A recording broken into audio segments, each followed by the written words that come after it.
Okay, next we're going to work the grip strength a little bit on with an around the world. So what I want you to do is hold your weight. We're going to take your hand and hold the top of your weight. So we're going to start with that. As you get into position, in a nice neutral position, and then when you bring the weight around, I want you to grab the other end of the dumbbell and bring it around to the front. And then you're going to grab the other end of that dumbbell and bring it around and grab the other end. So you're working your grip strength as well as your core stability as you're doing this. If it's easy, maybe you need a heavier weight.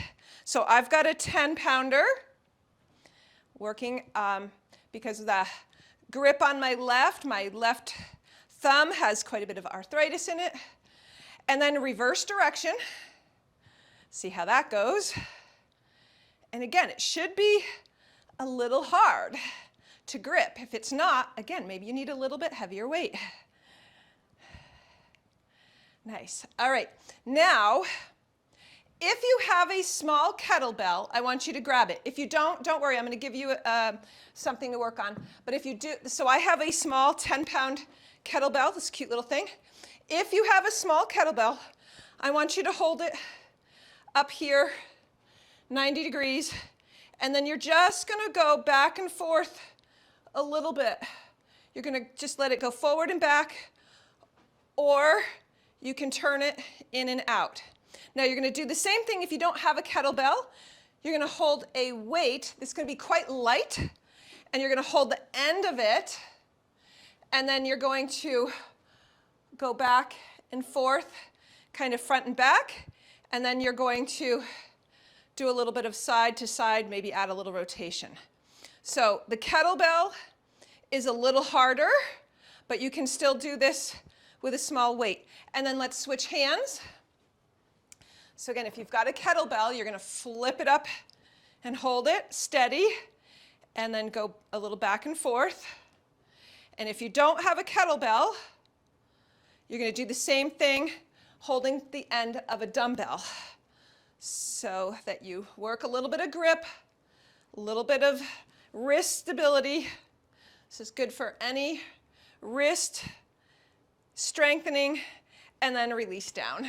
Nice. So for those of you that don't have a small kettlebell, it's a great holiday present. So this is a 10. You can see it's pretty small. They do come a little smaller. You could get an 8-pounder, but they're nice and cute. All right, go ahead and shake it out. We're going to do one more grip strength here in standing. So this is pinching. I want you to use a little bit heavier weight, and you're going to hold the end of your dumbbell. You're going to clasp your hand over the dumbbell so that it feels like it might slip out of your fingers, and you're just going to do a little lift. Pinch the dumbbell and lift and lower. Just a little lift and lower. Now this is my right hand. I'm not having too much trouble with that. I'm going to switch it over to the left, where I know my left thumb is going to struggle with this a little bit, but my grip always feels so much better after I activate this. So just these little lift and lower, gripping tightly, and release.